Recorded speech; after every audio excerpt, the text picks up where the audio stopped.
الحمد للہ رب العالمین، الصلاۃ والسلام علی رسولہ النبی الکریم وعلی آلہ واصحابہ اجمعین۔ الحمد للہ الذی ہدانا لہذا وما كنا لنہتدی لولا ان ہدانا اللہ۔ رب اشرح لی صدری ویسر لی امری واحلل عقدۃ من لسانی یفقہوا قولی، آمین یا رب العالمین۔ ہم نے سیرت کے کچھ 10 کے قریب لیکچر جو ہیں وہ سمجھے ہیں اور تفصیل سے سیرت کو سمجھا ہے۔ اور یہ سیرت اس لیے صرف نہیں ہے کہ ہم ان کو یہ 10 دن لیکچر دے کے ختم اور پھر ہم سارا سال نہیں، اس سیرت کا اور ہمارا جنم جنم کا ساتھ رہنا چاہیے، اس لیے کہ اس سیرت ہی کی وجہ سے ہمیں وہ روشنی ملتی ہے جو ہماری زندگیوں کو منور کرتی ہے، جو ہمیں صراط مستقیم پر لے کے چلتی ہے۔ اچھا، اس پوری جو سیرت کا ہم نے مطالعہ کیا ہے، اس میں جو نبی کریم صلی اللہ علیہ وآلہ وسلم نے سب سے جس چیز کو پورے دین کی بنیاد بنا کر پیش کیا، وہ کیا چیز تھی؟ ایمان سر۔ ایمان، بالکل۔ اب ذرا اس ایمان کی اہمیت کو دیکھیے۔ ہمارے ذہنوں میں جو بھی الجھنیں ہوتی ہیں اس کو صاف کون کرتا ہے؟ اللہ تعالیٰ۔ نہ، اللہ تو کرتا ہے۔ اللہ نے ایمان بتایا ہے۔ ایمان سر، وہ ایمان۔ چیز ہے جو آپ کا ایمان ٹھیک ہوگا، آپ کی توحید ٹھیک ہوگی، رسالت ٹھیک ہوگی، آخرت ٹھیک ہوگی، تو آپ بالکل مطمئن ہوں گے۔ دنیا میں مصیبت آئے، تکلیف آئے، آپ نے صبر کرنا ہے، اللہ نعمتیں دے آپ نے شکر کرنا ہے۔ دیتا اللہ ہے، لیکن اللہ نے کہا کہ اس ایمان کو پکا کر لو، اس ایمان کو بالکل شعوری اور سمجھ والا بنا لو، تمہاری زندگی بالکل ایسی ہو جائے گی کہ تمہیں کوئی مشکل نہیں نظر آئے گی۔ یہ بات سمجھ آئیے آپ کو؟ سوال؟ جی سر۔ اچھا، اب آپ دیکھیں، یہ قوت محرکہ جو انسان کے اندر ہے، جو حرکت پیدا کرتی ہے، نیکی کو کرو، برائی کو چھوڑ دو، اللہ کی رضا پسند کے مطابق چلو، اللہ کی ناپسند کو چھوڑ دو، یہ ساری کی ساری چیزوں کا اصل محرک جو موٹیویٹ کرتا ہے، جو اس نیکی پر قائم رکھ کے برائی سے روکتا ہے، وہ ایمان ہے۔ اور یہ کیسی قوت محرکہ ہے؟ وہ حرکت پیدا کرتی ہے جس حرکت سے عمل وجود میں آتا ہے، اور عمل کیونکہ عمل صالح ہوتا ہے، وہ تعمیر اور ترقی کی طرف لے جاتا ہے۔ یہ پہلے لائن کو نوٹ کریں، یہ بڑے اہم جملے ہیں۔ یہ قوت محرکہ ہے جو حرکت پیدا کرتی ہے، اور وہ حرکت عمل، نیکی، برائی سے روکتی ہے، اور پھر وہ انسان کے اندر ایک ایسی سیرت و کردار کی تعمیر ہوتی ہے جو کسی اور طریقے سے ہو ہی نہیں سکتی۔ ایمان جو ہے یہ سب سے قیمتی دولت ہے آپ کے پاس، یہ طاقتور ہے۔ آپ زندگی کے مراحل طے کرتے چلے جائیں گے، اللہ کی صراط مستقیم پہ چلتے چلے جائیں گے۔ اگر یہ کمزور ہے تو پھر بالکل وہی ہوگا جو آج امت مسلمہ کا ایمان کمزور ہے، اور آپ دیکھ رہے ہیں ذلت اور پستیاں، اور ہماری زندگی بے عمل اور بغیر تعمیر کے۔ آنکھیں کھول کے دیکھیں، سمجھیں بات کو، سوالات کریں۔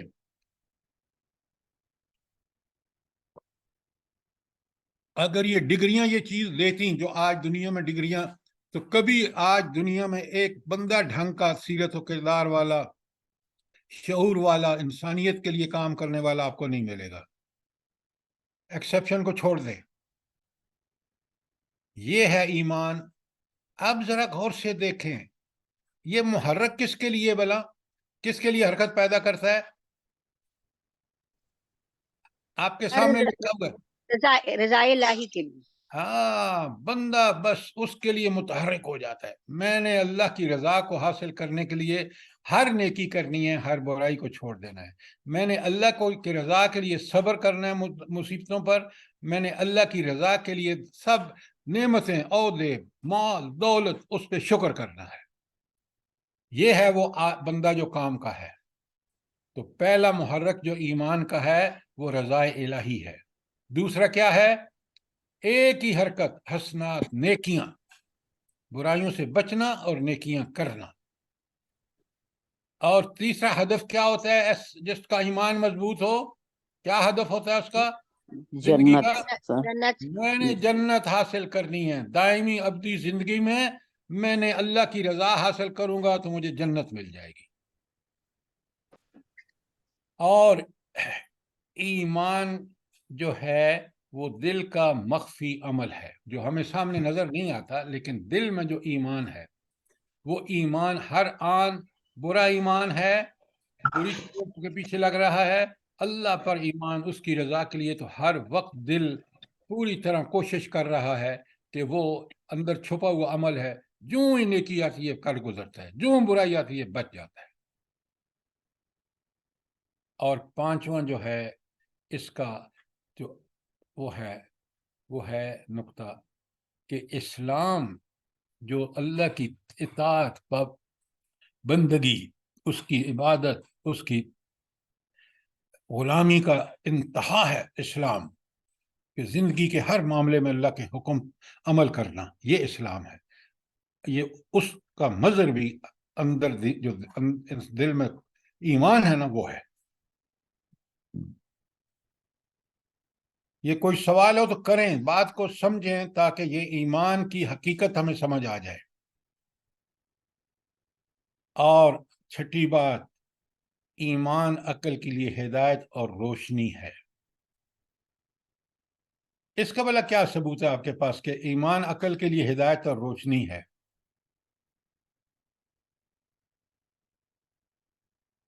مثال دیں جلدی سے۔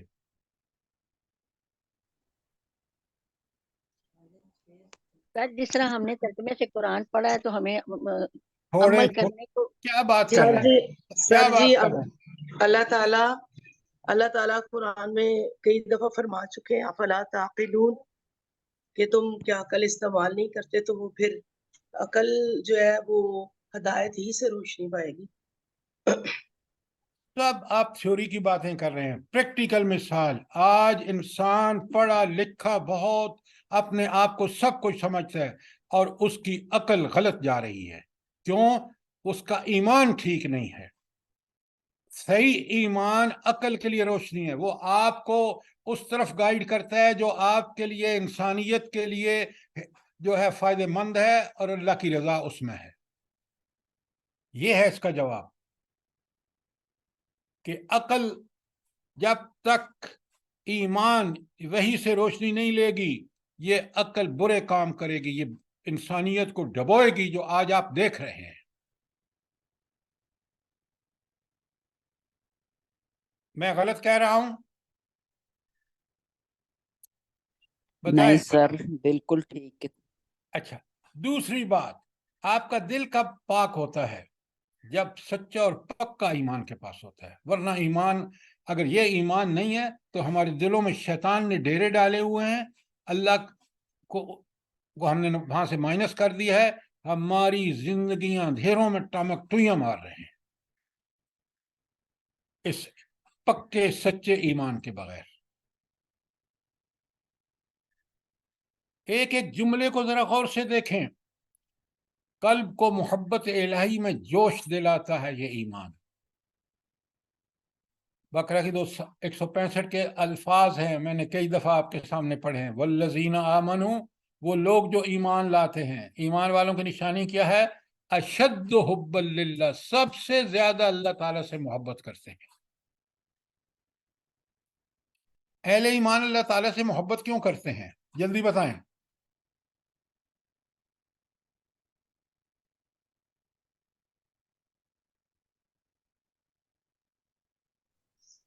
کل آپ نے سر اللہ تعالیٰ کی رضا حاصل کرنے کے لیے۔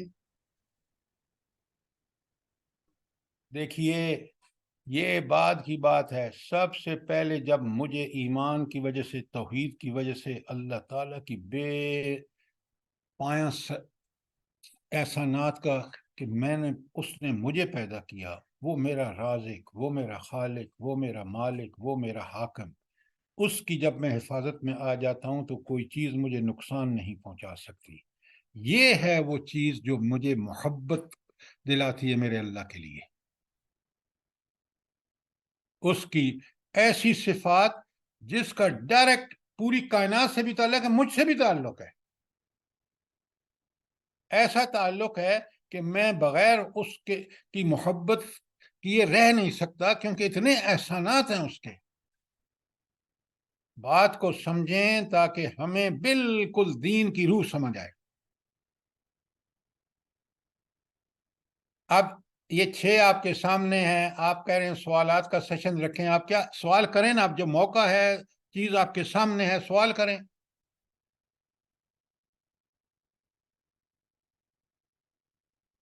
کوئی سوال نہیں ہے ان 6 پوائنٹس پہ بارے میں؟ سر یہ میرا سوال ہے کہ ہمارا ایمان پتہ نہیں کیوں اتنا کمزور ہے کہ جب ہمیں کوئی تکلیف، کوئی بیماری، کوئی پریشانی ہے تو صبر سے کام لینے کی بجائے جلدی وہ آیات، وہ ذکر اذکار کرنے کے باوجود اگر کوئی حل نہ ہو تو وہ ایمان کھو دیتے ہیں ہم اپنا۔ استغفر اللہ۔ تو ایسا ہے، یہ بات جو آپ کہہ رہے ہیں، یہ اس کی وجہ صرف یہ ہے کہ اللہ نے ہمیں آزمائش میں ڈالا ہے، اور آزمائش کس کی ہے؟ صبر کی۔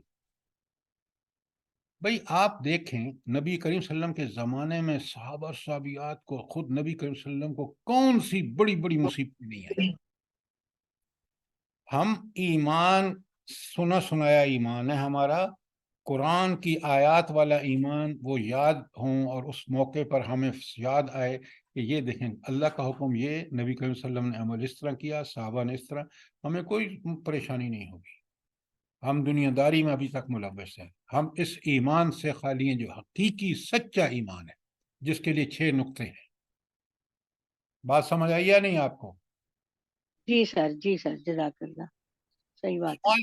سوال کریں تاکہ ہمارے ذہن کے الجھنیں دور ہوں اور ہم اللہ کے دین پر ڈٹ کے آئیں، ہم اس ایمان کے ساتھ آئیں جس ایمان کی یہ ساری مظہر ہیں۔ اب ظاہری آپ کو کیسے پتہ چلے گا کہ اس میرے اندر ایمان ہے یا نہیں؟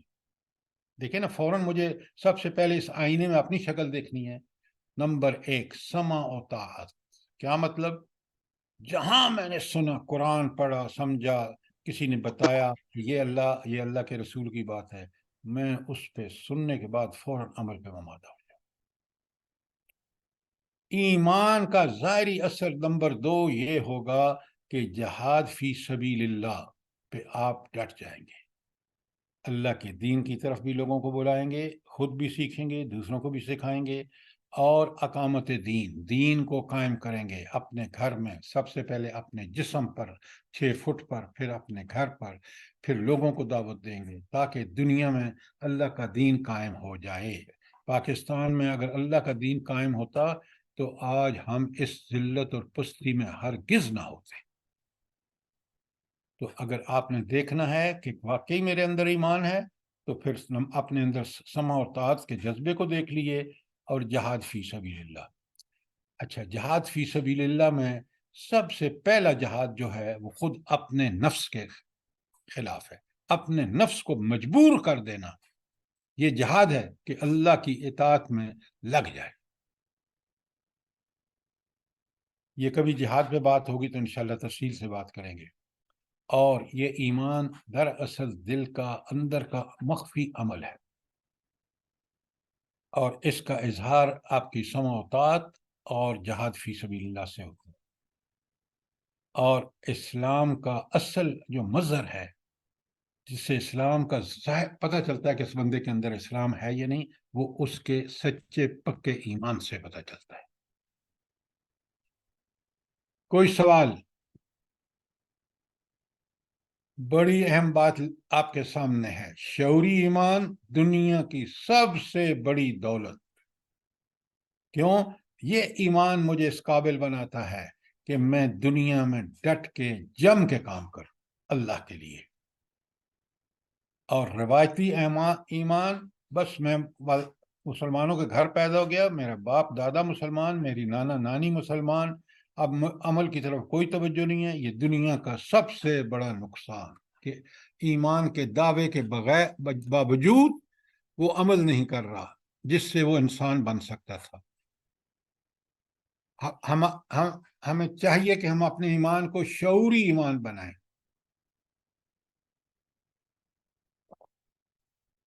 یہ شعوری سمجھ بوجھ والا شعور والا.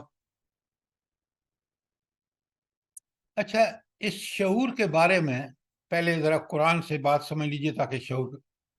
فَالْهَمَهَا فُجُورَهَا وَتَقْوَاهَا, اللہ نے انسان کے اندر نیکی اور برائی کا شعور بخش دیا ہے.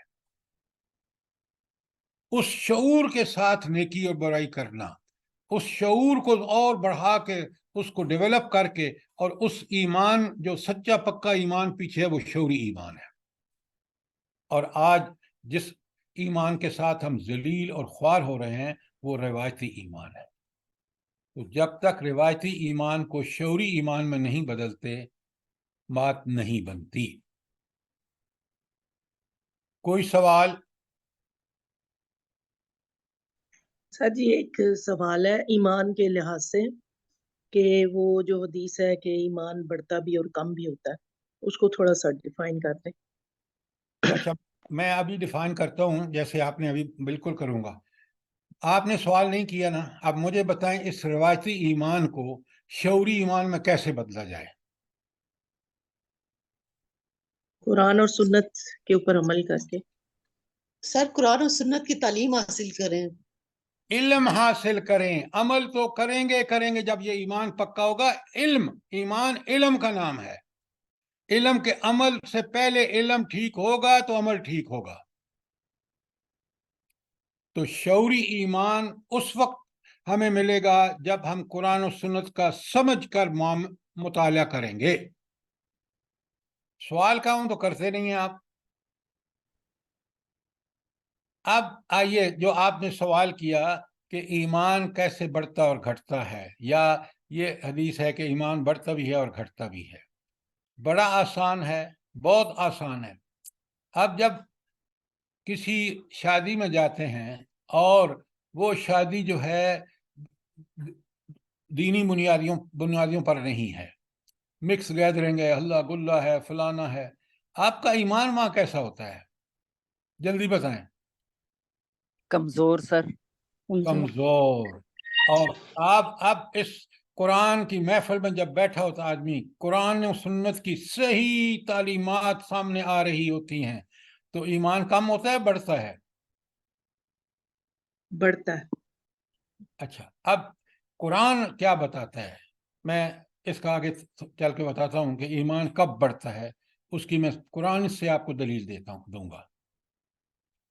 اچھا, جس نے سوال کیا تھا آپ کو سمجھ آ گئی کہ ایمان کب بڑھتا ہے اور کب گھٹتا ہے؟ جواب دیں بھائی. آپ نے سوال کیا, سمجھ آ گیا نہیں؟ جی جی جی سر, آ گیا وہ مائک.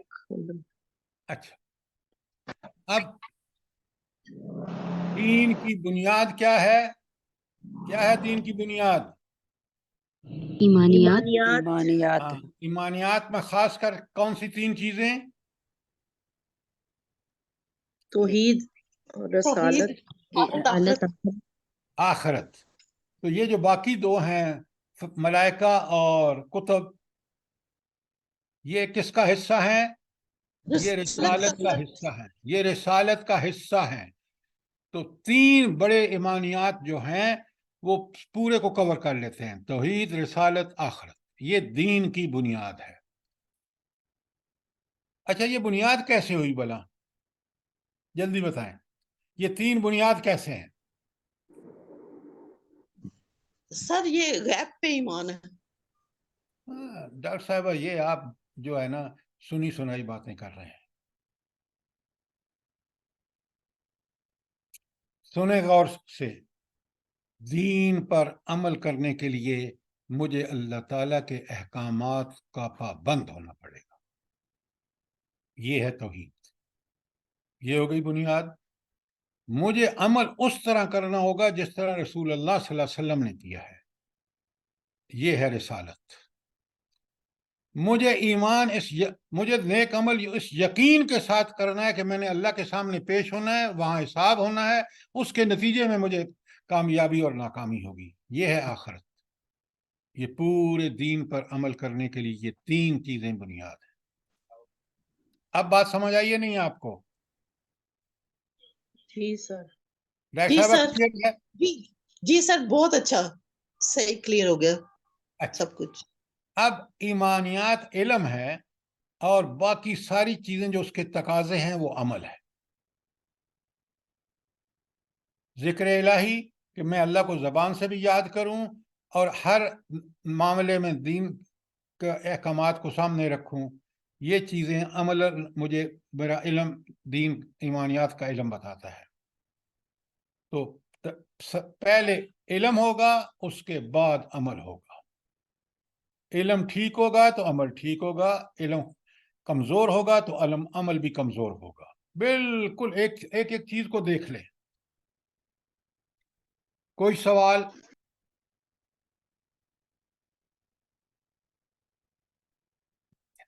سر جی یہ علم کے لیے تو بہت کم لوگ نکلتے ہیں, تو پھر اس کے لیے کیا کیا جائے گا؟ سب کے پاس تو ایسا وہ نہیں ہوتا, ایمان ویسا نہیں ہوتا اور دل بھی ویسا نہیں ہوتا. مجھے یہ بتائیں, بات پڑھے لکھے لوگوں کرتے ہیں, اللہ تعالیٰ نے بھی لا یکلف اللہ نفسا الا وسعها, ہر آدمی کی وسعت کے مطابق. آپ کے پاس بہت پیسے ہیں, آپ بچوں کو پڑھا رہے ہیں, بڑی بڑی فیسیں دے رہے ہیں, آپ ان کو ساری زندگی اس پہ لگائے رکھتے ہیں. آپ کے پاس اتنا بھی نہیں کہ سرمایہ کہ آپ گھر میں بچے کو یا کہیں عربی پڑھا کے تاکہ قرآن کو وہ اپنی زبان میں سمجھ کے اس پہ عمل کر سکے. یہ کیوں نہیں کرتے آپ؟ یہ کسی اور کا انتظار رہے گا آپ کو؟ اللہ نے آپ کی ذمہ داری ڈالی ہے. اللہ نے تو کہا ہے قو انفسکم واہلیکم نارا, اے والدین خود بھی جہنم سے بچو اور اپنے بچوں کو بھی بچاؤ. دین اگر گھر میں نہیں ہے نا تو باہر سے دین نہیں آ سکتا. یہ لکھ لیں آپ. ہمارے گھروں میں دین نہیں ہے, ہماری ترجیحات دین نہیں ہے, ہمارا ایمان کمزور ہے.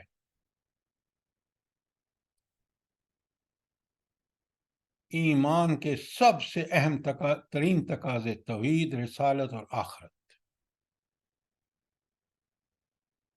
آپ کے سامنے ہے, کوئی کلیئر نہیں ہے تو سوال کریے. آپ کو پورا موقع ہے جب تک آپ. السلام علیکم سر. وعلیکم السلام ورحمۃ اللہ. سر یہ پہلے بچوں کو سمجھانا میرے خیال سے کافی آسان تھا, جبکہ یہ موبائل, لیپ ٹاپ, نیٹ وغیرہ کی سہولتیں بڑھ گئی ہیں, تو بچوں کے پاس ٹائم ہی نہیں ہے, تھوڑا سا ٹائم بھی نہیں دیتے, تو بات سمجھانا بھی مشکل ہے اس وقت. سر اصل میں بچوں کے پاس بھی ٹائم نہیں ہے, والدین کے پاس بھی ٹائم نہیں ہے. ڈاکٹر صاحب وہ بھی آپ نے بالکل ٹھیک کہا. والدین کی پرائرٹیز یہ نہیں ہیں. اور بھائی ہمارے بھی بچے ہیں, اللہ کے فضل و کرم سے لڑکیاں بھی ہیں, لڑکے بھی ہیں. ہم نے گھر کا ماحول آپ ایسا بنا دیں کہ ان کو بالکل شعور آ جائے کہ یہ کرنے کا کام ہے, یہ نہیں کرنے کا کام, یہ اللہ کی رضا ہے, یہ اللہ کی ناراضگی ہے. سر بچہ جو ہے نا وہ بتانے سے نہیں بات مانے گا, وہ آپ کے عمل کو دیکھے گا, ماں باپ کیا کر رہے ہیں ویسے ہی وہ. بالکل بڑا مائنیوٹلی دیکھتا ہے. آپ نے بالکل ٹھیک فرمایا, بالکل.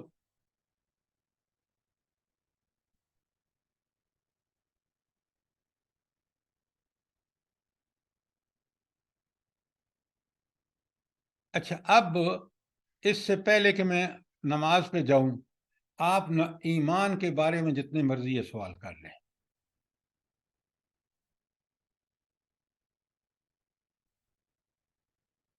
اچھا, کل کلاس ہوگی, کیونکہ جب آپ لوگوں میں سے کچھ اکثر نے کہہ دیا کہ کلاس ہونی چاہیے تو میں اس کا پابند ہوں.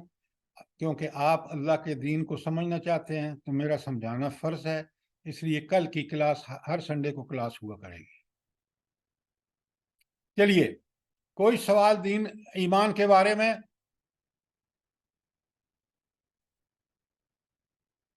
اقامت صلاۃ، اچھا، نماز کے بعد اصل میں عمل صالح ہے۔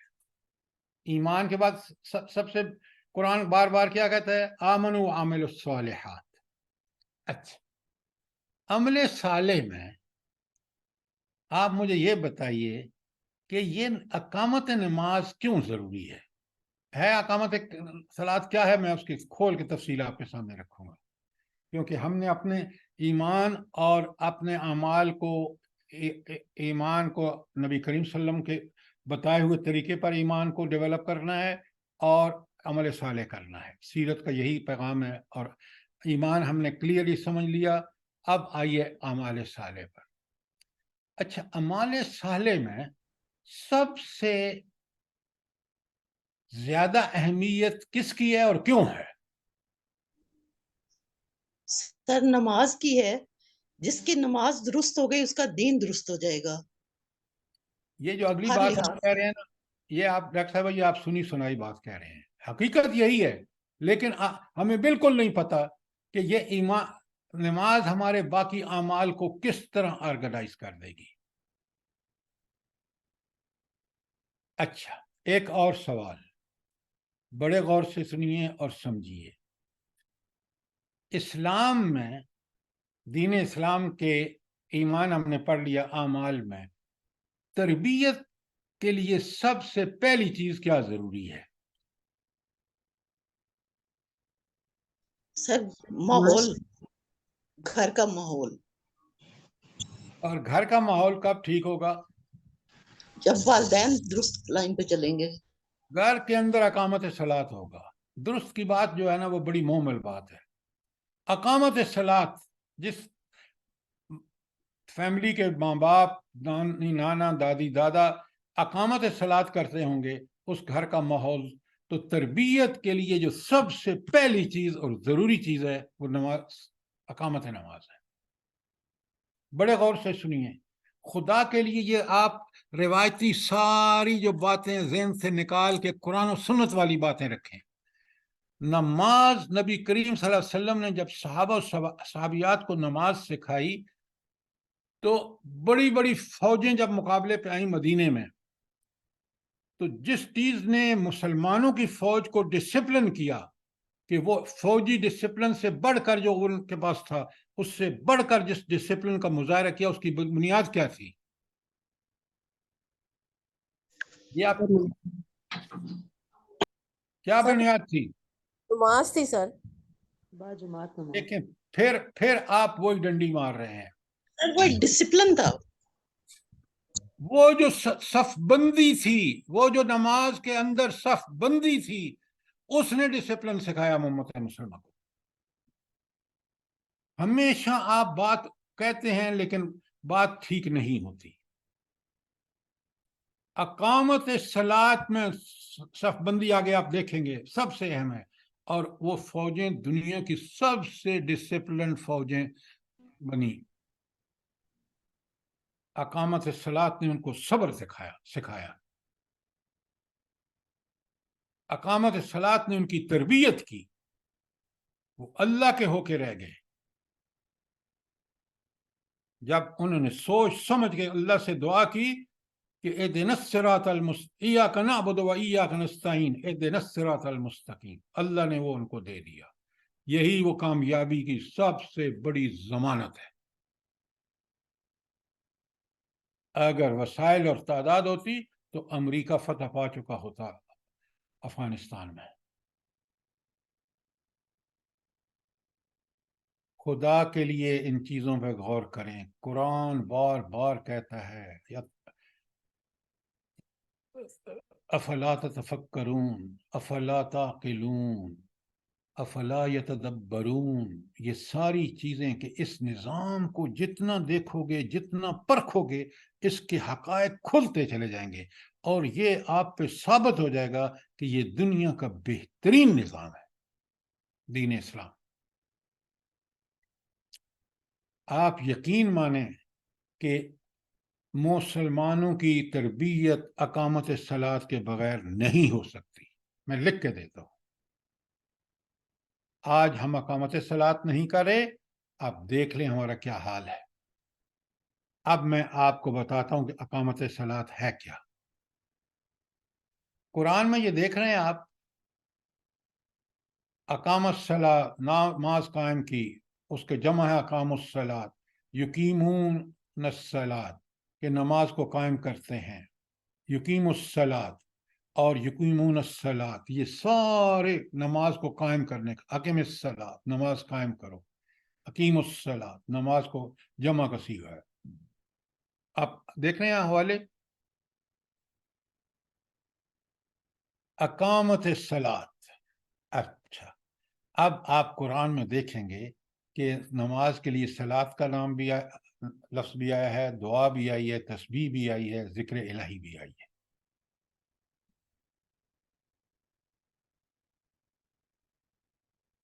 اچھا ایک بات بتائیں، آپ لوگوں نے زندگی بھر نماز پڑھی ہے ماشاءاللہ، اور بڑے خشوع و خضوع سے پڑھی ہے.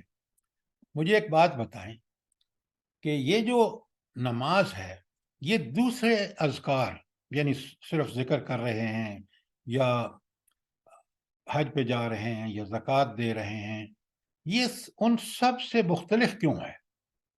اور کیا اس میں مختلف ہونے کی وجہ کیا ہے؟ سر ایک حدیث سنا دو. حدیث مت سنائیں نہیں، آپ. اس کے حدیث سر نماز نماز جسم اور روح دونوں کی عبادت ہے.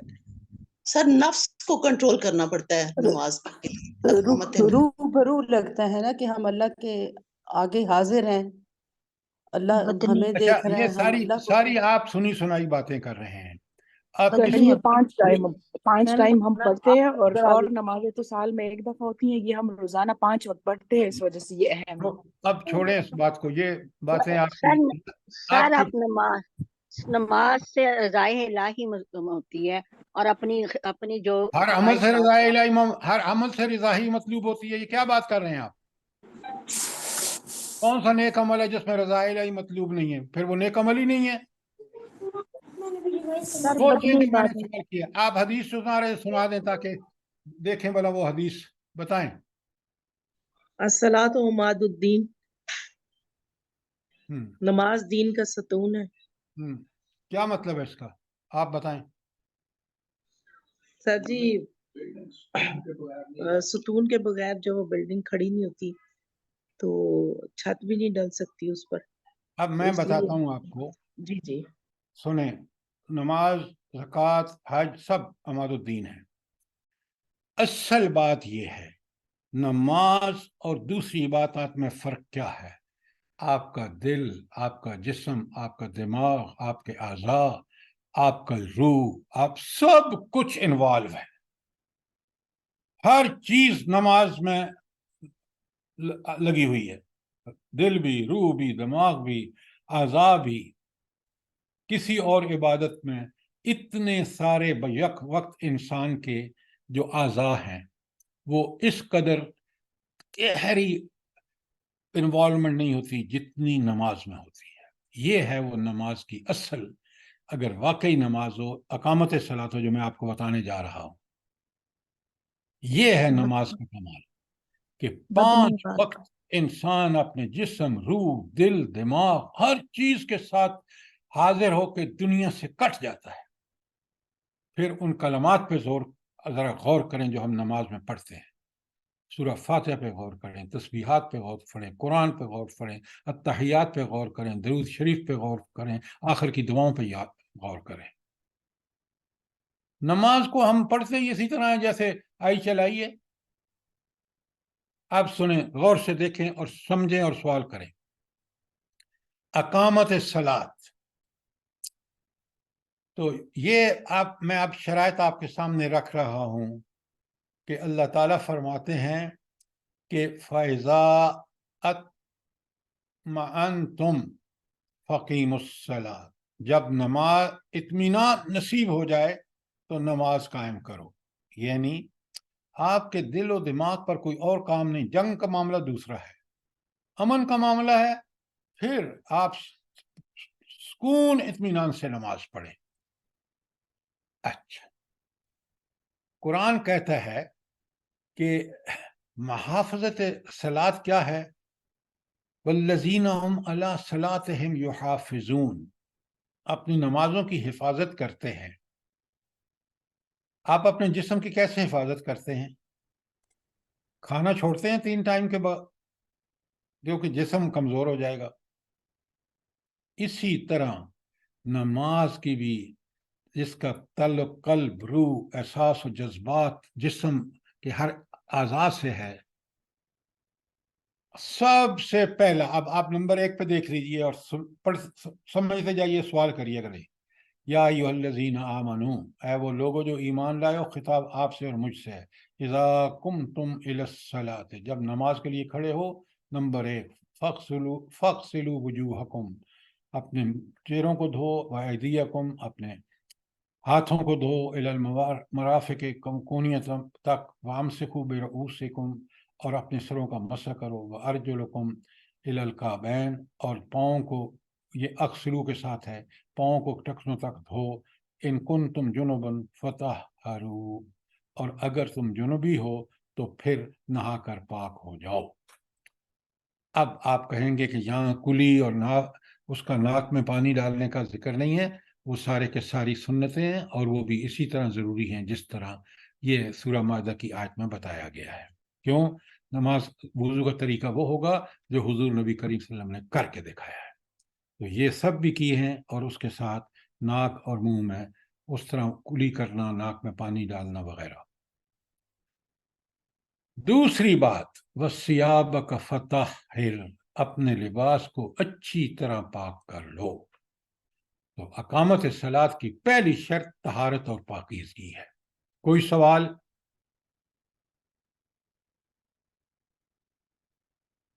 وقت کی پابندی، ٹھیک وقت پہ 5 نمازیں، ٹھیک وقت پر، سفر میں نہ ہو، جنگ میں نہ ہو.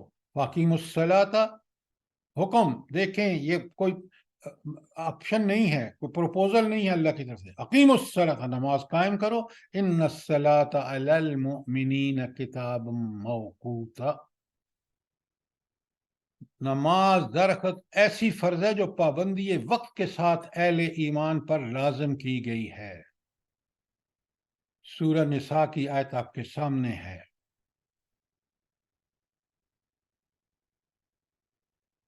کوئی سوال؟ جلدی کریں، ہینڈ آؤٹ آپ کے سامنے ہے.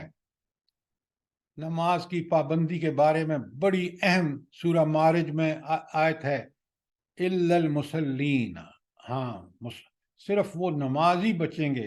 پیچھے برائیوں کا ذکر ہے کہ ان برائیوں سے بچنے کے لیے نماز، کون بچیں گے؟ الا المصلین، وہ جو نماز قائم کرتے ہیں. کون ہے؟ الذین هم علی صلاتهم دائمون، جو اپنے نمازوں کی ہمیشہ پابندی کرتے ہیں. قرآن سے دلیل ہے آپ کے سامنے. 3 ہو گیا. چوتھا، صف بندی کا اہتمام. ابھی میں آپ کو بتا چکا ہوں کہ حضور نبی کریم صلی اللہ علیہ وآلہ وسلم کس قدر اس کا اہتمام کرتے تھے. یہ ایسی تربیت ہوئی صف بندی کی وجہ سے کہ مسلمان مجاہدین کو سب سے بڑی ٹریننگ جو ہے میدان جنگ میں، اس کی وجہ صف بندی نماز کی تھی. وہ فوجیں جو روم کی تھیں، وہ فوجیں جو ایرانین تھیں، جو دنیا کی مانی ہوئی فوجیں تھیں، ان کو شکست جذبہ جہاد اور اس ڈسپلن نے دیا ہے. کوئی سوال؟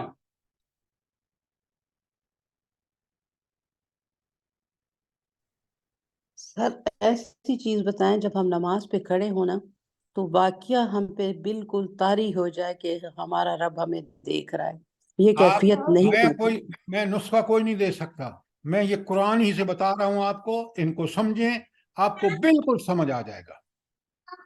لیکن اگر آپ چاہیں کہ میں آپ کو کوئی نسخہ بتا دوں، کوئی ٹوٹکا بتا دوں، اللہ کے دین پر عمل اسی طرح کرنا پڑے گا جس طرح نبی کریم صلی اللہ علیہ وسلم نے کیا ہے. اس کے بعد کوئی چارہ نہیں. دماغ اور دل کو لگائیں. میں نے آپ کو ہینڈ آؤٹ دے دیا، اب آپ کے سامنے ایکسپلین کر رہا ہوں. ان سب پہ عمل کریں گے تو سب چیزیں مل جائیں گی جن کے آپ طالب ہیں. سر وہ انسان عورتوں کی بھی صف بندی ہونی چاہیے صحیح طریقے کی. اگر عورتیں نماز جماعت با جماعت پڑھ رہی ہیں تو لازم ہے، بالکل لازم ہے. کیا بات کر رہے ہیں آپ؟ جی جی جی ان کے سر. لیے حکم نہیں ہے اور مردوں کے لیے حکم ہے. جی سر. نماز با جماعت. آج بڑی دکھ کی بات ہے کہ مسجدیں جو ہیں وہ بنی ہوئی ہیں مسلک کی بنیاد پر. میرے مسلک کی بنیاد مسجد ہے تو اس میں اسی طرح نماز اور درود اور سلام اس پہ شروع ہو جائے گا. کتنا درود اللہ کا کرم ہے مومن پر کہ اس پر 10 نیکیاں اللہ بھیجتا ہے. تو وہ سلام درود ہم نے ہوا میں لوگوں کو سنانے کے لیے ہے، وہ میرے دل پر اس کا اثر ہونا چاہیے، مجھے دل میں پڑھنا چاہیے، سمجھنا چاہیے. تو میں مسجدیں اب قرآن و سنت کی خدمت نہیں کر رہے ہیں، وہ اپنے مسلک کے بنیاد پر عمل کرتے ہیں. الحمدللہ ابھی تک وہ نماز کو تبدیل نہیں کر سکے. اور خود نبی کریم صلی اللہ علیہ وسلم کو سورہ نساء کی آیت 102 میں ہے کہ وَإِذَا كُنْتَ فِيهِمْ فَأَقَمْتَ لَهُمُ الصَّلَاةَ. نماز جنگ میں بھی انہیں نماز پڑھانے کے لیے کھڑے ہو جاؤ. کس کو حکم ہے؟ اور حضور نبی کریم صلی اللہ علیہ وسلم کو دیکھ لیں، آپ پوری سیرت کو پڑھ لیں. نماز جماعت با جماعت کا اہتمام، یہ حدیث آپ کے سامنے ہے، بڑے غور سے پڑھیں کس قدر تاکید کی ہے حضور نبی کریم صلی اللہ علیہ وسلم نے کہ نماز با جماعت، تاکہ میں اپنے بچوں کو بھی لے کے جاؤں اور ان کو ساتھ نماز پڑھاؤں تاکہ وہ پوری طرح اس کے آداب اور اس کے جو تقاضے ہیں وہ پورے ہوں. اللہ اکبر، اللہ اکبر. قرآن جو نماز میں پڑھا جاتا ہے اس کا اجر بہت زیادہ ہے جو عام بیٹھ کے ہم قرآن پڑھتے ہیں، ثواب اس کا بھی ہے، لیکن وہاں کہا قرآن کے لیے ایک جنرل حکم ہے وَرَتِّلِ الْقُرْآنَ تَرْتِيلًا، قرآن کو خوب ٹھہر ٹھہر کر پڑھو. کیوں بلا یہ کیوں اللہ تعالیٰ نے حکم دیا ہے؟ کیا حکمت ہے اللہ تعالیٰ کی اس میں؟ تاکہ سر سارا کچھ سمجھ آتا ہو، اس کا ترجمہ بھی اور اس پر عمل کرنے کی کوشش کر سکو. ہاں ویری گڈ، کہ آرام سے پڑھو، جتنا پڑھ رہے ہو سمجھ کے پڑھو، اس طرح سمجھ کے کہ اس پر عمل کرو، پھر حق ادا ہوتا ہے قرآن کا. اور کل میں نے بقرہ کی 121 بتائی ہے، پھر اس کو پڑھیں. الذین آتیناہم الکتاب یتلون حق تلاوتہ، تلاوت کا حق ادا کرتے ہیں. تلاوت کا حق یہی ہے کہ قرآن کو ٹھہر ٹھہر کر خوب سمجھ کر اور بعد میں اس پر عمل کیا جائے. ہم نے قرآن سے اپنے ایمان کو پکا نہیں کیا، یہ بڑے افسوس کی بات ہے. ذرا دیکھیں تو صحیح آیت سورہ صاد کی 29 نیچے، کتاباً انزلناہ الیک مبارک. اللہ اکبر، اللہ اکبر. یہ اللہ کیا فرما رہے ہیں؟ کبھی آپ نے اگر سوچ کے پڑھا ہو نا تو آپ اس آیت پہ رک کے سمجھ جائیں کہ برکتیں کہاں ملتی ہیں. اللہ فرماتے ہیں کتاب انزلناہ، یہ کتاب ہم نے نازل کی ہے. اچھا اتنے 2 لفظوں میں اس کیا خاص بات اللہ تعالیٰ نے ارشاد فرمائی ہے؟ جلدی بتائیں.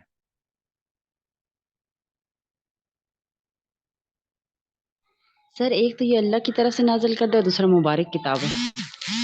میں نے 2 لفظ پڑھے ہیں، پہلے انہی تر رکیں، آگے مت بھاگیں.